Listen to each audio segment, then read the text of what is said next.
Hey, welcome back, everybody. Another episode of the Upnorth Journal podcast, live streaming tonight. Hope everything's going well for you this weekend. Our usual 4 o'clock time. But while we're sitting here talking while Danny's doing some sharing, I do want to mention that in 4 weeks we'll be going back to our regularly scheduled time at 7 p.m. Eastern time, due to the fact our archery league will be over. So right, we will kind of get things back to normal here in the cabin. So Danny's going to do some sharing real quick. Yep. And while that's happening, we tried something a little different tonight. We've got a poll that's up. That's something we found new on Facebook, and I don't quite know exactly how this is going to work. So hopefully it shows up, and it's something new that we're going to test. And hopefully you guys will comment on it. It's will you turkey hunt this year with a bow or crossbow? So it's a yes or no. Just kind of want to know what you guys are going to be doing. A little feedback for us. So Danny, you let me know when you're ready. Yep, I will. Let me just... And we will get going. Get to posting here. All right. Yeah, I don't see that up online here, but hopefully it shows up for everybody at home. I always got to try something new. That's right.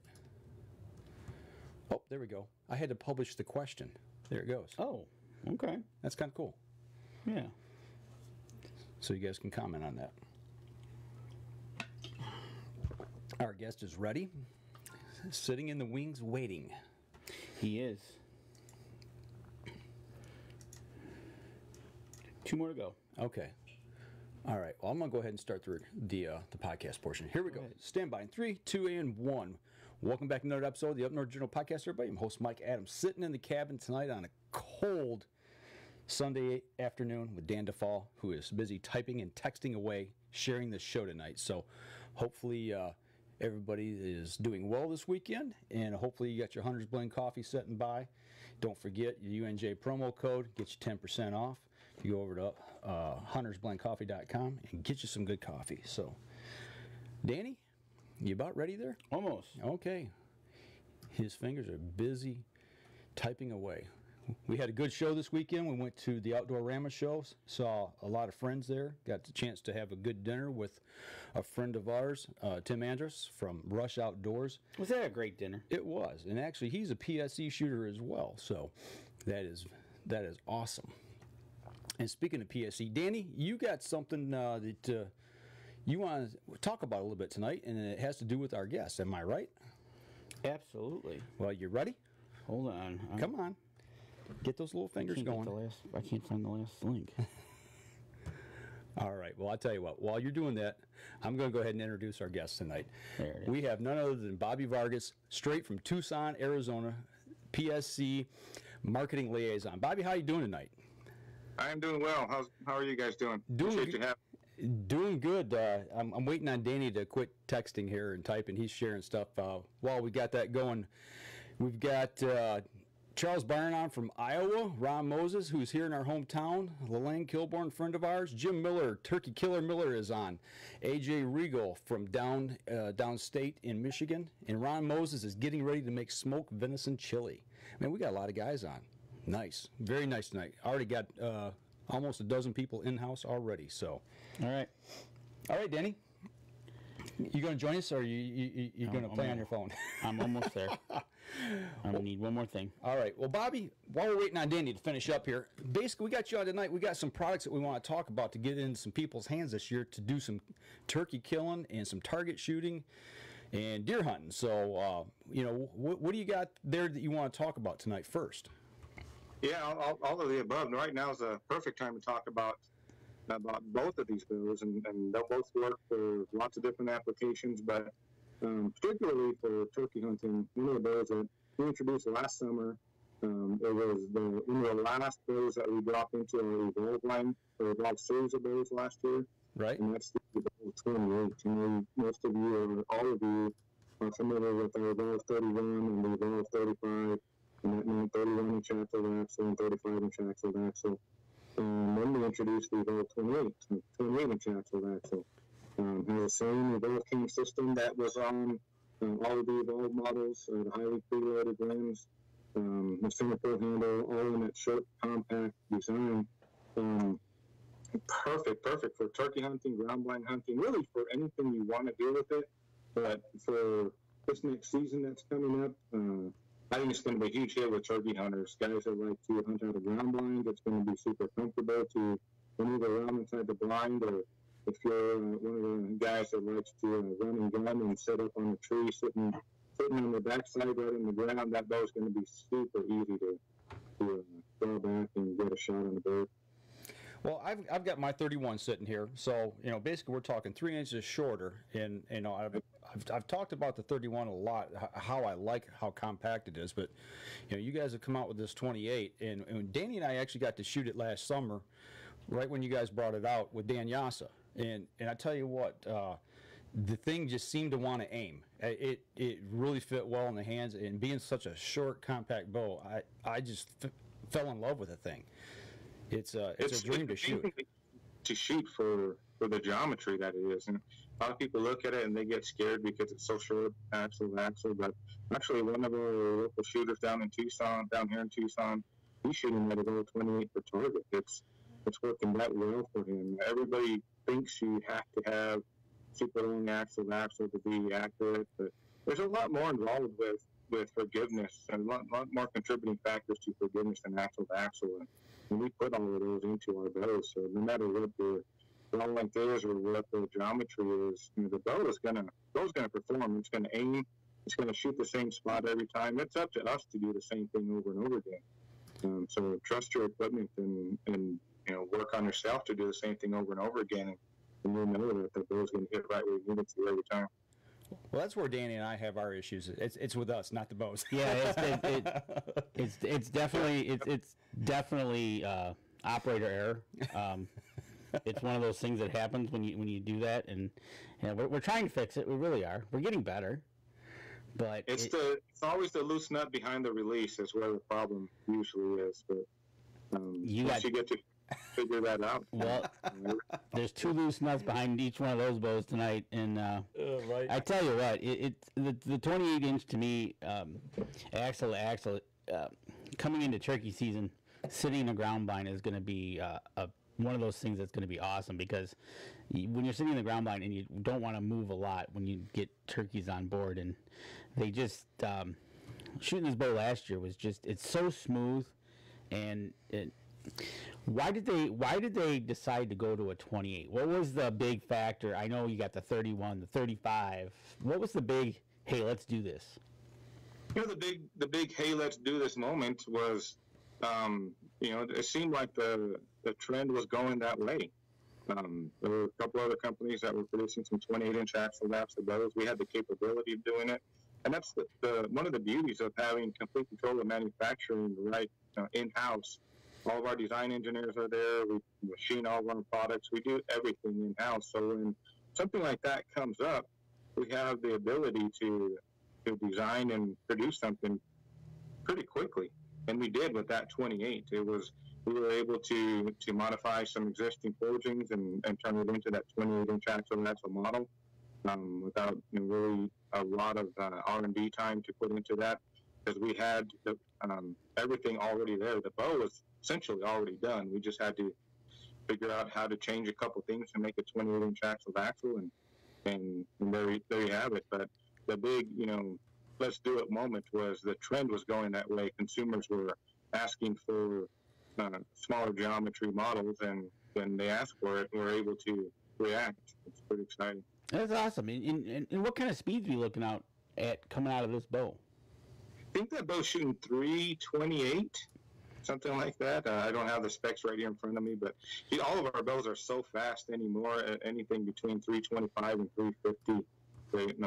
All of our Evolve cam bows fall right in there. I think the Evolve was right at that 320, 332 mark. But one of the other beauties of that ECS cam bow, I don't know if you could see it in the camera here, but for turkey hunting, with that 90% let-off cam, when you mentioned earlier about not wanting to or move too much when you're in the ground blind, but with that 90% let-off cam, if you've got some birds coming, you can get to full draw and hold at full draw for a long time and still pull off a really strong shot because you're holding hardly any weight at full draw. I was just about to say with the, and you can get this in an 80 module as well, right? Yeah, the module that comes with it will be 80, 85, and 90% with the simple adjustment at the draw stop. And then there's another module you can put on that cam that'll do 65, 70, 75. Okay.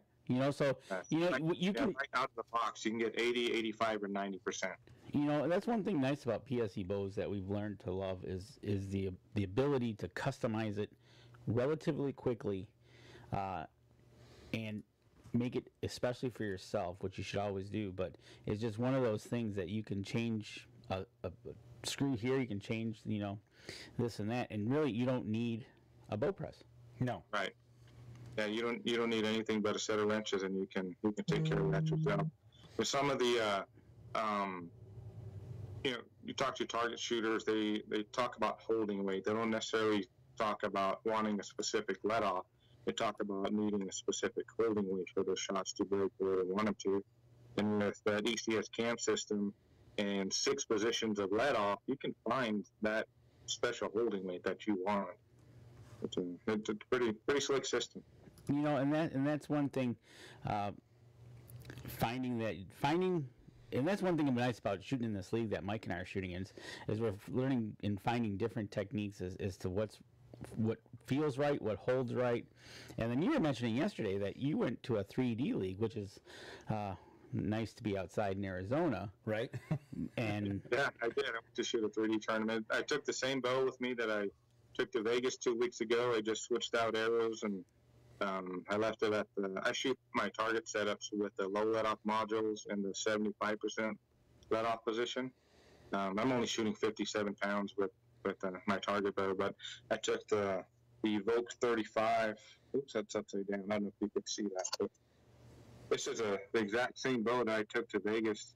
That geometry for me, that 35-inch axle to axle, fits me really well at my draw length. So that's the bow that I took to Vegas. And when we signed up to shoot this 3D tournament yesterday, I just switched to a different arrow, and same release, same stabilizer setup, same everything, and went out and had some fun yesterday. That's just another little tip that he's same bow and everything. Right. He just switched out arrows. Right. So he knew what he was getting into. So he says, "All right, I'll just change my arrows for it." Mm-hmm. Those big giant 550 grain 27 diameter arrows wouldn't work well on the 3D course, but on the target, I don't even know how heavy they are. They're crazy heavy, and I just know they're too heavy for me to want to shoot 3D with them. But switching out arrows and didn't take much for tuning. The bow was already tuned essentially. You had to do a little bit of tweaking for a different arrow, but not very much at all. Most of the work was just sighting in for the new arrow, but once we got it figured out, the bow was rocking. What this bow? What does it come in? What colors? What patterns are we looking at if we would like to get a 28? And the Evolve 28? Yep. The Evolve 28, you can get it in black. You can get it in textured charcoal, mossy oak finish, Kuyu, Cryptek, and all of those camo finishes for this year are going to be in the new color fusion process. It's slightly different, or a lot different than our film dip process from years ago. But the color fusion process makes the pattern so much more vibrant, gives it so much more depth and definition to it. There is a slight upcharge if you're going from a solid color to a color fusion camo color, but once you see it, it's well worth it. And that's awesome. And we did see that at the show, and it really does make it pop. Yeah, ATA, I was really blown away with how much detail you can see in those camo patterns, the way they pop off those bows. Yeah, and instead of adding material to the top of the base coat, it impregnates the base coat with a pattern. So it doesn't add to the base coat, so it makes it more durable. You can't scratch it off or make it flake off. You have to take a hammer and chisel to it to get it off of there, but it is a much more durable finish too, not just looking better. And don't worry, I won't be taking a hammer and chisel to my PSC. I'll try it. Take my word for it. You know what? You're the man, so I'm taking your word for it. That you guys, and that's one thing probably your engineering group out there has probably tried just about everything on this stuff too, whether it be the cams, the strings, the limbs, the finish. You guys have probably tried it to make sure it either works or it's not going to work if you do this. Right. Yes. There are so many different processes that we try in house before they make it to the production line. Always trying to get better. Right now we feel like we've got the best processes in place, the best production processes in place. But even though we feel like we're doing the best we can now, we're always working to get better. So we don't want to get complacent with anything. We just want to make sure that we're maximizing our dollars and our people in house, and making sure that the end user gets the best product too. Absolutely, and that's one thing nice. Now, these are already out in the store, so people can get out to their local pro shop and shoot these things. And Bobby, what kind of price are we looking for? Price point that we're going to be looking at when we're looking at the 28? $9.99 on the 28, $10.50 in color fusion. Okay, perfect. And you know what?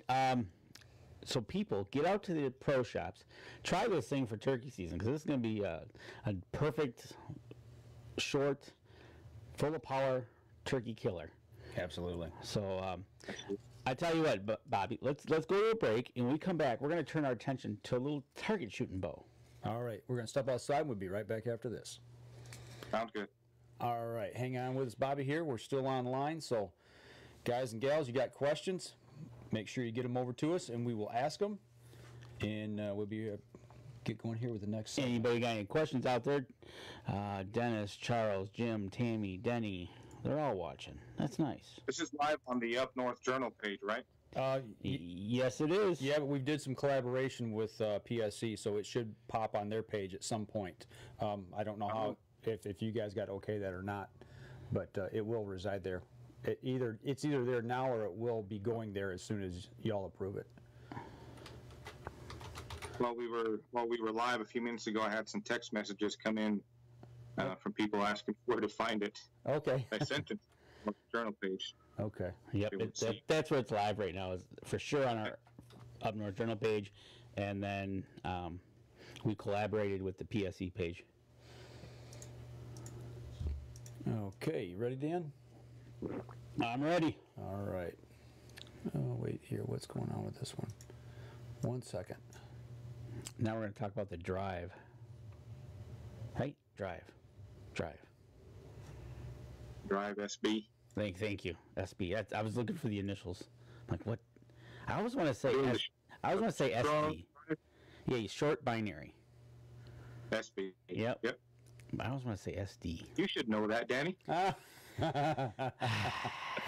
Yeah, buddy. Yeah. I gotta get one in. No, it's perfectly okay, because you know how you and I have chemistry, and it's that love-hate relationship that we're just going to carry on for the next 40 years or so. Right.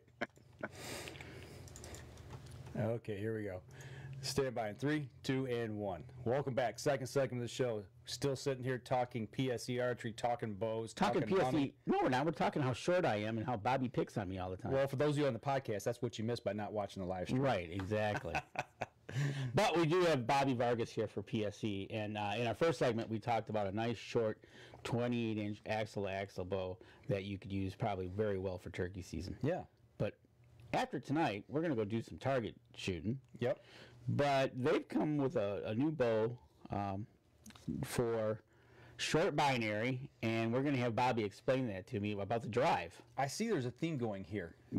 Something short. Is this something that's falling in line with you? Yeah, absolutely, because Bobby and I have worked exclusively on the short line. Okay, all right. Just making sure. All right. So. All right, Bobby. We're talking about the drive. We got the new Drive SB. I tried to talk everybody into calling it the SD for the short Danny, but I couldn't get that approved. So it's built off the 3B.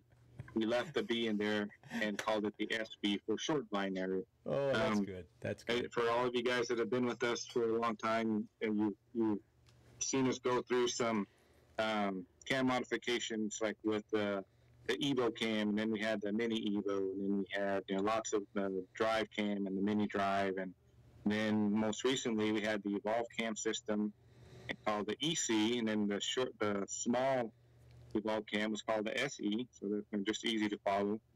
And after the Evolve Cam system, we introduced our that 3-track binary, so we called it the 3B, and then we worked real hard on making a smaller version of that to get to the shorter draw length, so we call it the SB.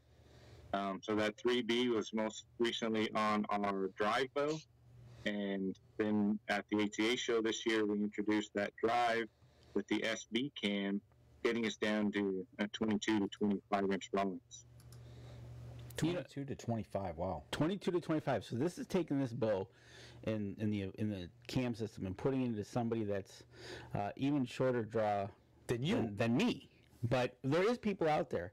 Matter of fact, we shoot with a lady on Sunday nights, and she has that. She has the short draw length, Right. and there's other people that have just as short draw length. So this bow falls right into that category. Yeah, we've always had bows that get down to that draw length, but there are our grow with you bows, basically, for youth, kids that are still growing. We had bows that went from 11 inches to 28 inches with one model bow, just crazy adjustable. So mom and dad could buy those bows knowing that kids aren't going to grow out of it really quickly and it'll last them a long time. They'll grow out of the model before they grow out of the bow. But, you get into some adults, or all adults really, they don't want to shoot a youth model bow. They want a performance bow that fits them. Not just in draw length. They want a performance bow that fits them. So we've worked real hard on that over the last couple of years, and that's what we were able to come up with that Drive SB. Right, and this bow the SB is going to have an 85% let off on it. Right, 85% out of the box. It's not adjustable and let off like the ECS cam is, but it's going to feel like it on the draw. It's a true twin cam, so you're going to have a really solid wall at full draw, 85% let off, producing great speeds for that geometry and short drawings. And it's gonna be available in camel colors too, so it'll be a great hunting bow. But I think it's going to be a huge hit for our short draw adults out there. Absolutely, and you know what? This axle to axle on this is 29.5. So again, it's putting it right in that short axle. So if you're out in a ground blind or a natural blind, having a short ceiling with that, you're going to be able to pull this off with this bow, and I think that says monuments about getting these shorter draws types out there and getting them able to shoot something. Right. And you mentioned that short axle to axle, and we introduced this bit as us introducing the target bow. So I wanted to just make sure that people understand that you don't need long axle to axle length to be accurate. I mean, it helps. I'm not going to say that it doesn't, but you don't need long axle to axle to be accurate, especially when you're at that draw length range. If you're in that 22 to 25. It's finding that comfortable string angle that works for you that's what's important. Getting a bow that fits you is way more important than long axle to axle. And we mentioned it a little earlier that I'm shooting a 35-inch axle to axle bow for target, and that geometry for me works really, really well. I mean, luckily, obviously, I work with USC. I can shoot any bow that we have there, and I've shot all of them from the 28-inch model to our 30-inch axle to axle target bow, and just what works well for me is that 34 to 36-inch range. It's you just have to find a bow that fits you. Don't get so caught up in looking for that long axle to axle target bow. You got to get one that fits you, and with the geometry of that drive at that 22 to 25-inch range, I think it's just perfect. Well, you mentioned that in our first segment, the 28. You had a gentleman that I think right out by you that was shooting it in the target league. Yep. We had an indoor league at an indoor tournament. Had a few hundred people down at the factory at the Peach Shepley Archery Center. There was a 5-spot event, and he won the bow hunter division with that 28. Yeah. So it really comes down to what you said. It's the person behind the bow. But you don't need the long axle to axle. It's a 28. This is 29.5, and the draw weight's I think 50 pounds on the drive. On the drive, this one comes in. Yeah, 1560. Okay, so 1560, and with the 50-pound, if you wanted to take it lower, do you know how much approximately you could take that lower than 50? I don't have the spec sheet right in front of me, but I want to say you can back those limb bolts out 12 times, and each turn is about 1.5 pounds.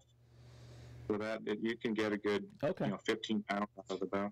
Yeah, so that just goes to show you it kind of can be a little grow with the bow, but it's just one of those things that you get out there. The short binary, he said, just like he said, the way the cams help you, the let off on the bow, it makes it just a nice smooth shooter. What were we looking at retail price on this bow, Bobby? Oh shoot. I think you're gonna have to. I think we're looking at $7 or $6.99 in that bow. Don't quote me. Go to the website and take a look there. I apologize. Okay. Have that run from me. We only have about 34 SKUs for me to try to remember price. Oh, that's it. Just 34.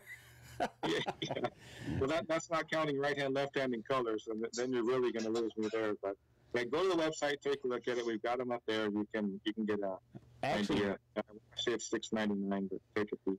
Better yet, get over to your pro shop and start shooting these things, because you need to get these in your hands. And this is what Mike and I tell everybody: shoot them all. Absolutely. Don't just hear from what we say, what Bobby says. Just shoot them all. Get out there, try them all. One's going to feel different in your hand than the other one.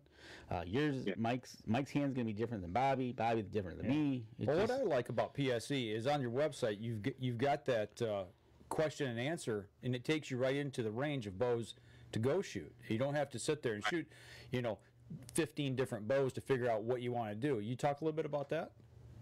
Yeah, that's a pretty neat system, and that's a neat segue. We're talking about all the SKUs we have. We do have a lot of different models, and that's what's nice about having complete control of manufacturing is we make a bow to fit every niche out there, just about. And when everyday Pete walks in, if somebody bumped into him at the coffee shop in the morning and said, "Hey, you guys really are missing out on this," whatever, they'll come right straight into engineering and say, "Guys, we need to get working on this." So that's why we're able to have a bow that fits every niche out there.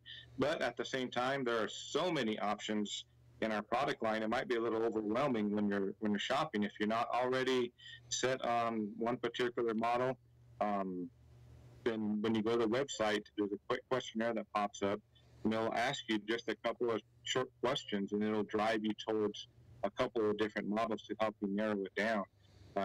If you like speed, if you're all out speed, you're going to be somebody that shoots something in our vapor line. If you like smooth pull and smooth feel, then you're going to like something in our evolve line. If you're just getting started and you're looking at getting one bow to do everything, you're probably going to want to find something in the adapt line.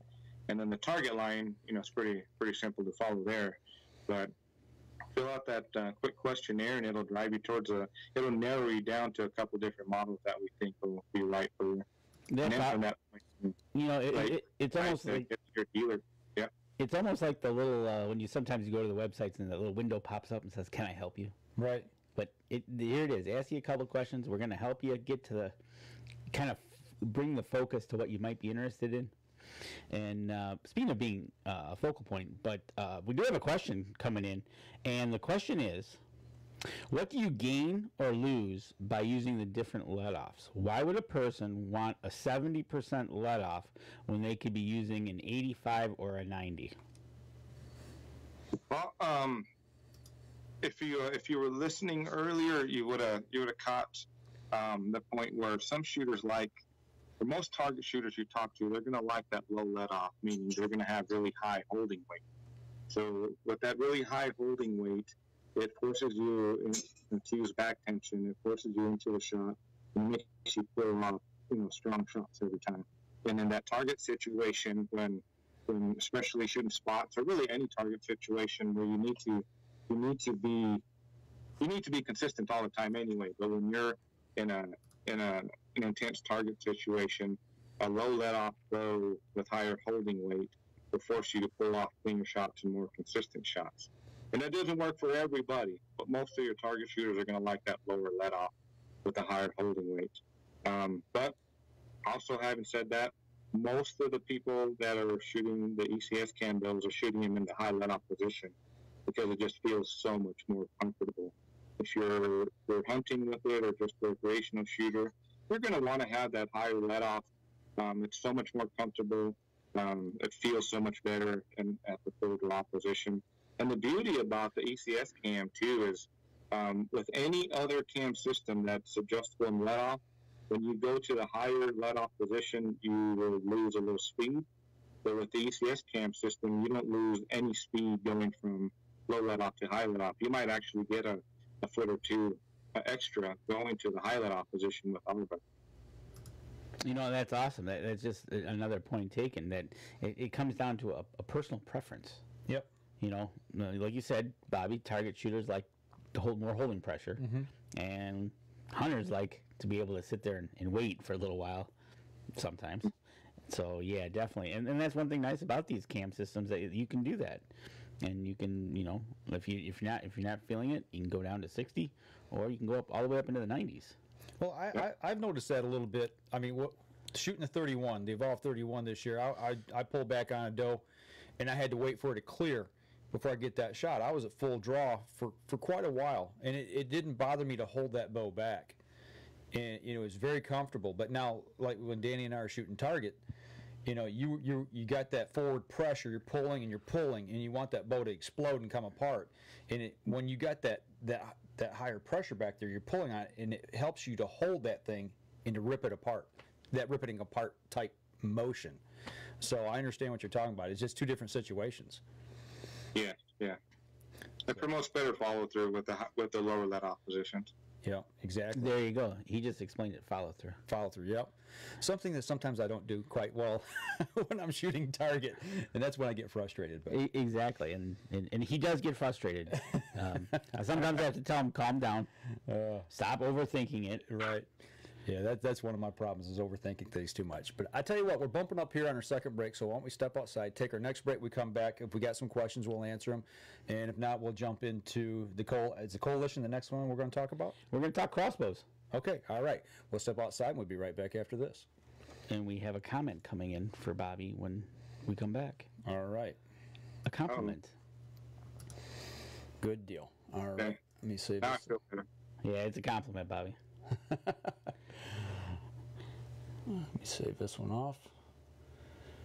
Like I say, if you guys got questions, make sure you shoot them across to us here so we can get them answered for you. And just so you know, Bobby, that we have a listener, Charles, who's in Iowa, and it's sunny there, but the real feel is minus 15. He can keep that then. Yeah, it's not that cold here. That's right. Holy cow. Right? Yeah, we're in the high 70s today. For God's sake. Yeah. Well, we Bobby, when you and I talked earlier, we were testing out the connection. I heard birds chirping in the background, blue sky. He's wearing a T-shirt. I was like, oh, man. Right? Really? He's just rubbing it in. Yeah, it's beautiful out here right now. It's incredible. I wish it could stay like this forever, but in another month, we'll be complaining that we're in triple digits. There's always a trade-off. Mm-hmm. But it's a dry heat, right? It is right. Yeah, I'll take it, though. I'm born and raised here in Tucson, and people would always joke with me about it being a dry heat, and I never really thought much about it until I started traveling, spending some time down in the South, and going to places like our VP of Sales, very good friend of mine, Blake Shelby, and he lives down in Monroe, Louisiana, and I've traveled over to his place to go work some shows in that area, and that heat is awful. It's stifling. When it's 90 degrees and 90% humidity. Right. It's awful. I tell you what, we had dinner last night with Tim Andrews. All right. And he went from New York. He took a trip to Florida for a little vacation, and he said he walked off that, and the heat hit him, and it was really humid. And he was like, ugh. But it was way warmer than it was back in New York. So right. Take it. All right. All right. You ready? Yep. All right, here we go. Stand by in 3, 2, 1. Third segment of the show, everybody. We're still sitting here in the cabin. We're freezing, but Bobby's nice and warm in Tucson, Arizona. Yeah, and it's one of those things that he's enjoying himself. And we got a compliment here from Matt Howard. He's in Ohio.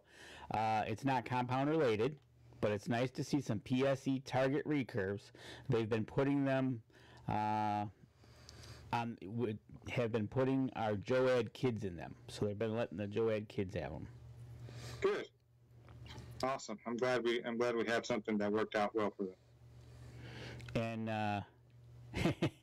and Denny Steiner, when he shot his Cape Buffalo, he held for 8 minutes waiting. So without the high let off.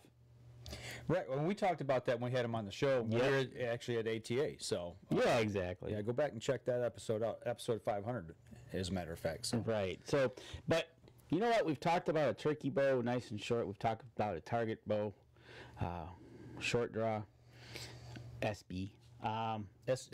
Short Danny, SD. I wanted it. I'd go for that. My own signature line. I'm in. I'll thank Pete. Yeah. But anyways, we can't leave out crossbows because, you know me, I like my crossbows. I have a season for them. You do. It's the cold season. Right. But anyways, this year, and we talked about this at ATA, but we have the new coalition coming out, right, Bobby? Yeah, new coalition. We introduced it at the ATA show. Crossbows have been growing significantly over the last several years, and you can't deny it. There's so many different states that are opening up crossbow seasons. I wish they would have their own season instead of dropping them into archery season, but it's happening. We can't stop it, so we have to be able to react to it. So we just introduced the new coalition at the ATA show. 380 feet per second, comes with all the bells and whistles, complete package, multi-reticle scope, quiver with bolts and cocking strap. It's got a really nice adjustable buttstock to it. All of our crossbows over the last couple of years have been going towards the compact side because we're realizing the importance of needing it to fit your kids and to fit grown-ups like Danny. And so we're making the short compact stocks, but if that's too short, then let's give them an adjustable stock so it'll fit everybody. I tell you what. Looking at this crossbow at ATA, I'm going to start with the top down on this thing. But first of all, price point on this bow is going to be $300. Okay, so starting there, price point $300. This scope alone on this thing, it's a lighted scope, correct? Yes, it is a lighted scope. I mean, right illuminated there, scope. You're starting with an illuminated rectangle scope that you start there and then you start working from there. Like Bobby said, the adjustable stock on this thing, phenomenal. I'm not gonna lie, people. This thing is adjustable for the short guy like me to the 6'5" tall guy. Two guys got a longer reach. Absolutely, and I held this thing at ATA and I loved it. And going back to what we talked about with the short bows about being in a ground blind, right? This plays right into it.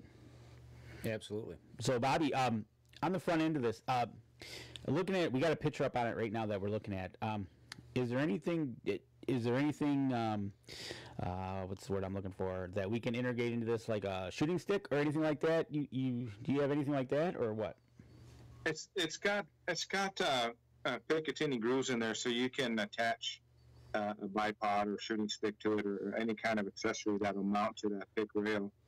So yeah, you can put just about anything on there, or you can set it on any tripod or V-shaped shooting stick. And we've actually introduced some gun accessories on the PSE rifle side this last fall.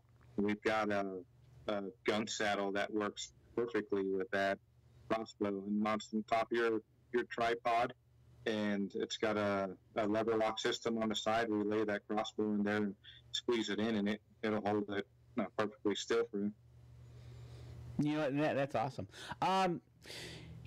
This comes with a cocking rope. Does PSE make a crank type cocking device that you could purchase separately? Yes, we do. We do offer cocking mechanisms. That is an aftermarket piece for that. We do give you a lot of other great bells and whistles and top of line accessories for $300, but Couldn't quite include that cocking mechanism and keep it at that price point. Nope. Give me that cocking rope. Totally agreed. Mechanism on it. You know, and that's the thing what really impressed me about this. For everything you're getting and the price point that you guys have hit this with is just you can walk in literally. And speaking of walking in literally, when is this supposed to hit the stores? Because I think you said this is going to hit this summer. Yeah, late spring, early summer. Okay. We're already taking pre-orders since the ATA show. So we're expecting delivery late spring, early summer. You know, and that's the thing. So wait till a little bit in the summer to get to your pro shop to try this and shoot this thing. I tell you what, it's a flat shooter. It's for $300. I don't think you can beat it for a family piece for the youngsters. Get them into the blind this fall, and let them shoot this thing, and it'd be fun in the backyard. Absolutely. And that is the beauty of crossbows. I mean, I'm still a huge fan of vertical bows, but you know, for families, you know, obviously the kids can't pull back the 70-pound bows that you can, but you can hand that crossbow across the board from your 5-year-old to whoever, and everybody's shooting the same performance with that crossbow. Pretty nice. Are you starting to see more of that style with families using something of this system and getting out and doing archery, as far maybe even hunting, or is it more kind of like a backyard thing? I mean, where are you seeing that explosion and that growth at right now? On the crossbow side, it's all over really, because there's so many different applications for it. A lot of guys, like, you know, a lot of older guys who are running into bad shoulders and they can't pull their compound bows anymore. Those guys are falling into crossbows. But one of the really good things about the crossbows is those guys that probably wouldn't have ever bow hunted, but they're hunters and they're rifle hunters forever, but they can transition into a crossbow and still have that, you know, that rifle feel, but they're still, you know, having to, you know, do everything you need to do to bow hunt the animals. But a lot of the growth I'm seeing, or we're seeing, is there and with the families. You know, with the economy the way it's been the last several years, you know, not everybody can buy a crossbow for every single member of the family, or a bow for every single member of the family. So with getting a crossbow, we can get one and anyone can shoot it. You don't have to worry about changing draw lengths. You don't have to worry about whether or not they can pull it back. It's just anyone can shoot it, and for $300, the whole family can have fun in the backyard. So it's making it economical for a whole family to be able to use one tool to get out and have some fun with. Right. And really, hopefully that gets them interested enough where they'll be able to, you know, get some more pieces for each of the family members, and a lot of times that does happen. But just to get started, and, you know, not knowing whether or not everyone's going to like it, for $300, the entire family can play the same game and figure it out. $300, and then when you go to buy the bolts for these, you only have to buy one set of bolts. You don't have to, like Bobby was saying earlier, when he switched from indoor target to outdoor target, switching arrows. Not with a crossbow. You decide if you want the 20 or 22-inch bolts, and then that's what you shoot, right? Yeah. And so, you know, you can sit in the backyard and shoot this thing at a bag, and everybody can take a turn, and you don't have to worry about switching, doing this, doing that. Getting a release for everybody. That's a good one too, you know. And if you got this thing in on a stick or something like that, and it really helps, I think, showing the youngsters that they can do something. Yeah, absolutely. You know, like Bobby said, not everybody can go pull the 60, 70, 80-pound bow back, but you know, hey, you're pick an age, and you can shoot this thing at 20, 30 yards, and look what you're doing. You're hitting the target. Yep, and growing into something else, like you said, maybe into a vertical bow once they learn that that's something they really enjoy. So it's a great way to introduce them to it. You know, and that's a good thing. For $300, so this is going to come out, he's talking late spring, early summer. Give it some time, then get out and check it out. But I think this is going to hit perfectly just in time for that wake up everybody hunting in August and get them into the fall season. And a new crossbow would be a perfect thing. Absolutely. Don't wait till season starts to go look for it. If you're at all interested, get to your dealer this summer and get it in your hands and get used to it. You know what, Bobby? I don't care what it is. Don't do that. Don't wait. Don't go run to the store the day before season, buy it, shoot it at your local range at about 10 yards and say, I'm good to go. And next day you're out in the woods hunting something. Please don't do that. Spend the time, get out there, practice with it, and get to learn your equipment. No matter if it's a bow or something else, you always need to know your equipment. Safety as well. So, speaking of that, Bobby, there is a question out there by Ken Cicluna, but could you give me an option whether to unload the crossbow? I know they've come up with. Arrows and dummy arrows, or I forget what they call them, but they shoot them in the ground. But truthfully, the only way you really can't use, I guess you could use the rope to decock it. Do you know of a kind of a fail-safe way to do that? Yeah, don't use the rope. It is. I don't even want to say it's possible. We've done it before, but that is not a method you want to use to uncock it. It's just, there's so much force on that string. You don't want to use the rope to uncock it. Really, the best way to do it is we do offer discharge bolts. It's a big, heavy bolt with a giant blunt point, and you just shoot it into the ground. That's the best way to do it. A lot of guys carry. We have them in our own retail shop too. There's some companies that sell tiny little, 1 foot by 1 foot bag targets. Yep. And you just shoot a bolt with your field point into that bag. That's really the best and safest way to unload it and uncock it.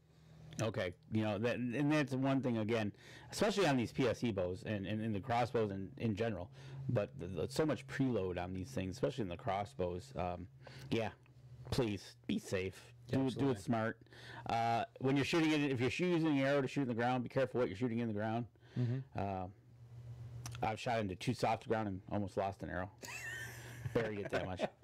But so get yourself one of those safety arrows, discharge bolt or whatever you want to call them, so you can do that, and then get out there. Danny, it's a safety tip for you if you're going to discharge your crossbow into the ground. Get up into the bed of your pickup truck or something and make sure that it gets you up off the ground a little further. You're not. Thanks. You have to for the arrow to come out of the bow. Yeah.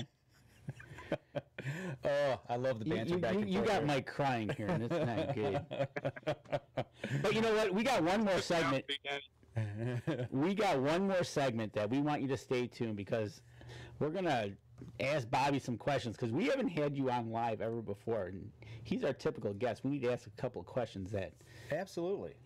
We can't just let him run off into the yard with his rake and go be happy. Oh, no. Right. Into the Arizona sunset? Yeah, well... Right. All right, I'll tell you what, we're going to step outside, take our last break. We come back, we'll continue the conversation. We'll be right back after this. And so going into the last segment, folks, anybody out there that hasn't taken the poll, we see the numbers moving. Who's going to be shooting, who's not going to be shooting with a bow or crossbow. Right now, we've got 57% of the people out that are going to hunt turkey with a bow or crossbow this year. Ooh. It's changing. Yeah, it is. It was a lot better. It was a lot swayed earlier. Yeah, I tell you what, if you're one of the 43% that says you're not, you're missing out. You're missing out on something that's it's a challenge and it's a lot of fun. You got a general comment here that says, always enjoy listening to the podcast while sitting in Baltimore/Washington traffic, daydreaming of being in the stand. And who is that from? Don Edwards. Don Edwards. Yeah, it's nice that we can make that. their hustle and bustle in the traffic just that much easier. I wouldn't think it'd be a lot of hustle and bustle on a Sunday afternoon. You ever been to Chicago on Sunday? True. Enough said. Jeez, oh Pete. I take that back. Thank you. Yeah, I always equate it to, being here around home, I guess. So. Yeah, right? Okay. All right. Here we go. Stand by. 3, 2, and 1. Last segment of the show, we are talking with the one and only, the man, the myth, the legend, my bow idol himself, Bobby the Man Vargas. Bobby? Oh, here it comes. Have you been shooting in the Pete Shepley range there? I have. That's pretty incredible facility out there. Could you give us a quick rundown of that beautiful place we talked about at the ATA? We had Pete talk about it. It's kind of gotten into it a little bit more. I've been watching the PSE page. They've been putting out things that are going to be happening there, which we just can't go to. Right. But talk a little bit about that place.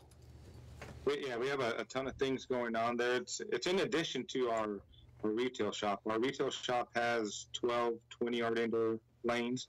We have an outdoor range where we can shoot out to 110 yards. It's covered with lighting, so we can shoot at night as well. But this last winter, Pete opened up a huge part of our facility, purchased, I don't know how many dozens of giant 4x4 block targets, put them all on wheels, and put them into what is now known as the Pete Shepley Archery Center.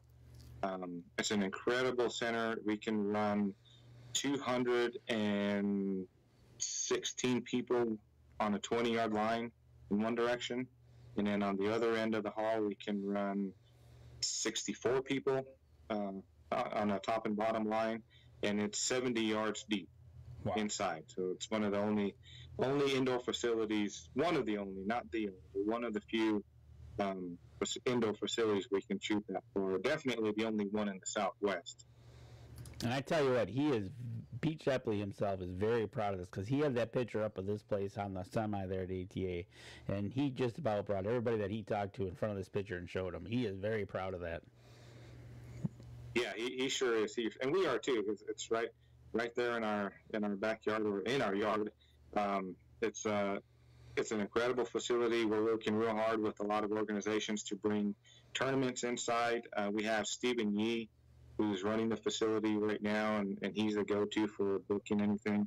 But he's been on the ground doing lots of legwork, talking to every organization that he can to get them to bring their big tournaments into our facility. He's going to high schools, Boy Scouts, JOAG groups, and anyone out there that he can get to bring them in as a group to play archery games in our facility. He's doing it. That's awesome. But anyways, people, take a look at it. Go online. You can get to it. I forget the website off the top of my head, unless, Bobby, you remember. The Pete Shepley Archery Center. If you Google that, it'll take you right to it. There you go. Pete Shepley Archery Center. That'll take you right to the website, and you'll see what's going on there. We have some events going on, and we have something happening in there almost every night. Every night we have somebody booked, or some local group that comes out and shoots and plays archery games in there. We have a section in there set up just for archery tag as well, so that's a lot of fun. That we get some of the guys from the plant together, and we'll stick around and play archery tag. I never thought that I would ever spend any time. If all the years with me shooting a bow, I never thought that I would ever get to shoot somebody with a bow and arrow. Archery tag is a lot of fun. It's really intense when you get to play it. I have played that game, and that is at first a weird feeling that you're actually shooting at somebody with a bow and arrow. It is, but it is perfectly safe. They're 15 or 20 pound recurve bows, have a giant boom tip on it. And I think you can throw a tennis ball harder than you can get hit with one of these arrows. Right, exactly. So now, let's go to the personal side of Bobby.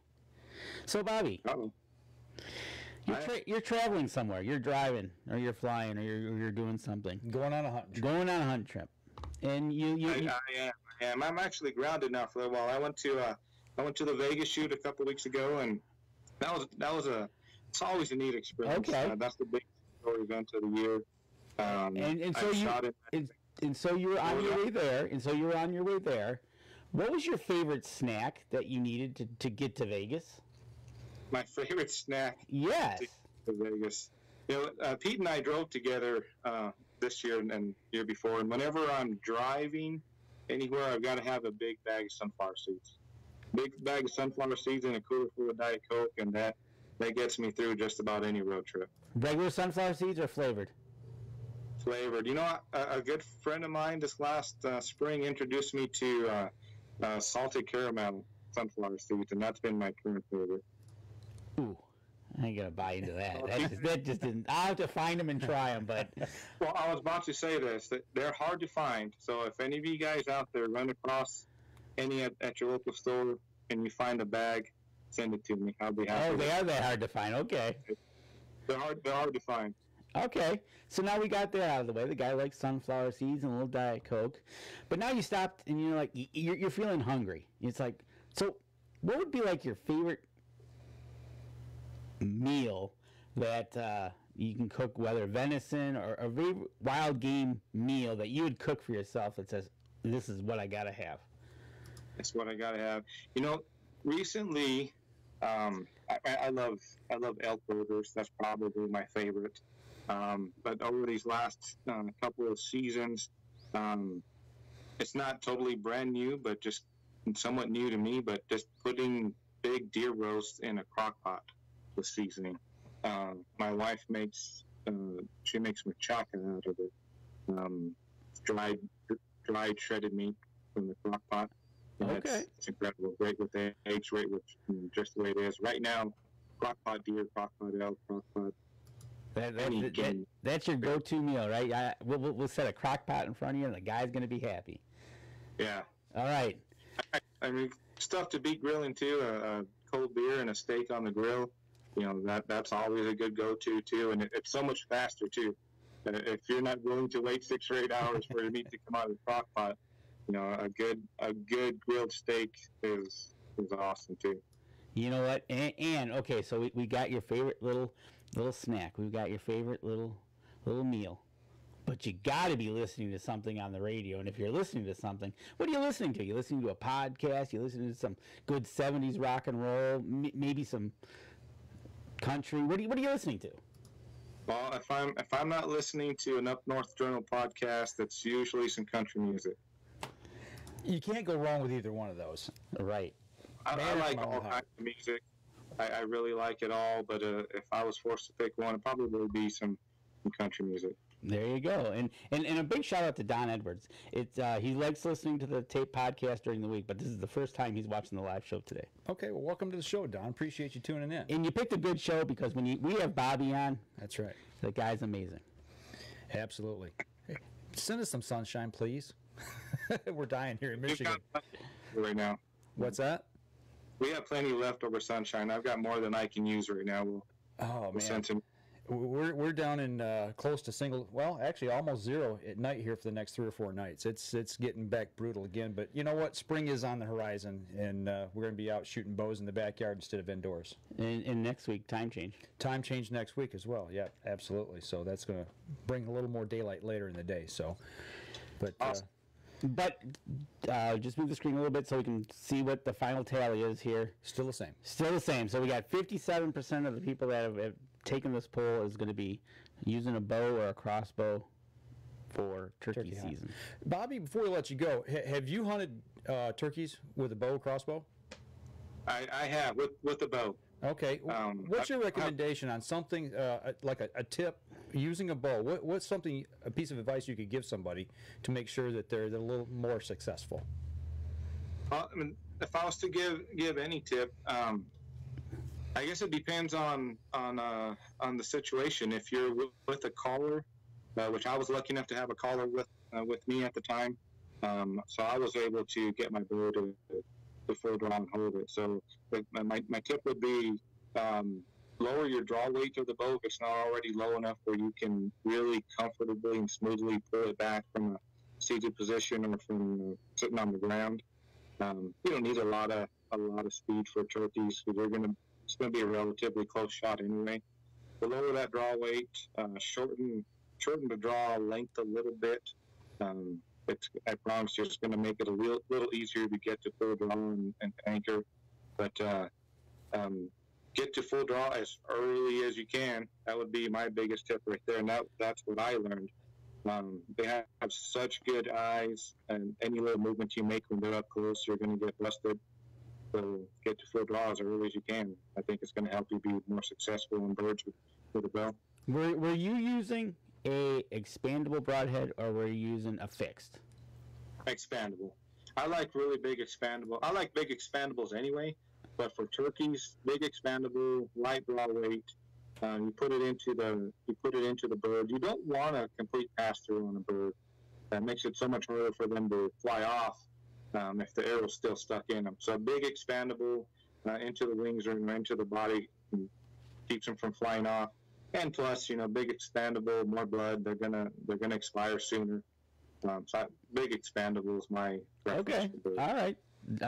A man with liking expandables. Well, you mentioned the lower draw weight.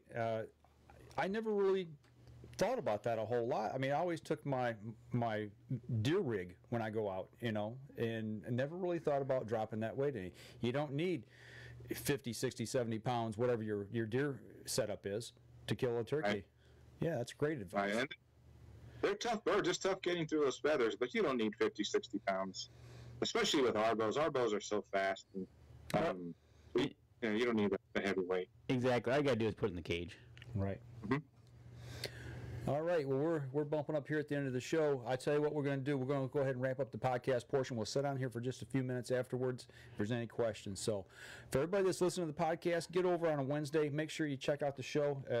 I'll release it on our website. Get over to pscarchery.com. Check out their page. Make sure you go through those questions if you're looking for a new bow.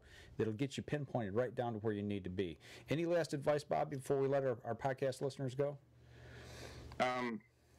Man, I have so much. It depends on what the topic is. Go to pscarchery.com. Just get to your local dealer. That's probably my biggest advice. And if I was just to give one tip, for anything we talked about today, get to your local dealers. There's so much knowledge at any of those local dealers, and I can sit here and tell you all day long how good our bows are, and how good they feel. But really, get to your dealer, put it in your hands, touch it, feel it, try it. Figure it out for yourself, and you'll see. Everything that we've talked about is going to be spot on. We got a quick question. Okay. Is Bobby going to be doing any javelina hunting out in Arizona? I just did. Our January is our javelina season, our archery season anyway. And I was lucky enough to shoot a big boar in January. I have some good friends come out here from Tennessee to hunt javelinas with us, and I'm born and raised here in southern Arizona, and we've seen javelinas all our life, so I couldn't understand why these guys wanted to fly all the way out here and spend the money on hunting javelinas. But it was a cool experience for them. They've never done it before, and we were able to get both of them shots on javelina and experience how we do it out here. And but yeah, to answer that question, short answer is yes. I did get to hunt in January, and I shot a real big boar with my bow. There you go. With an expandable. All right. There you go, Charles. All right. Well, we're going to wrap up the podcast portion, folks. Make sure you tune in on Wednesday. That way you get to listen to what we talked about during the commercial breaks. That's right. All right. That'll do it for us this week, folks. And for those of you on the live stream, if you got a question real quick before we let Bobby go, get them in real quick here. Sweet.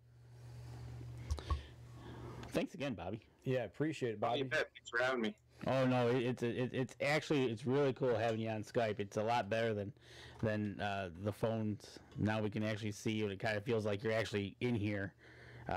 Then better than just the once a year ATA experience. Thanks for walking me through Skype. Oh, no problem. Yeah, I've never done it before. I mean, I know it's been around for a long time, but it's not something I spent a lot of time doing, or any time doing, until today. Okay, well, we'll have to definitely have you on again here real soon. So we got anything else? Nope, we're good. All right, Bobby, we're going to go ahead and let you sign off, and we're going to go ahead and wrap up the live stream portion. But thanks again from Arizona, and we'll be talking real soon. Thanks, guys. Thanks. All right, you take care, and we'll talk soon. Okay.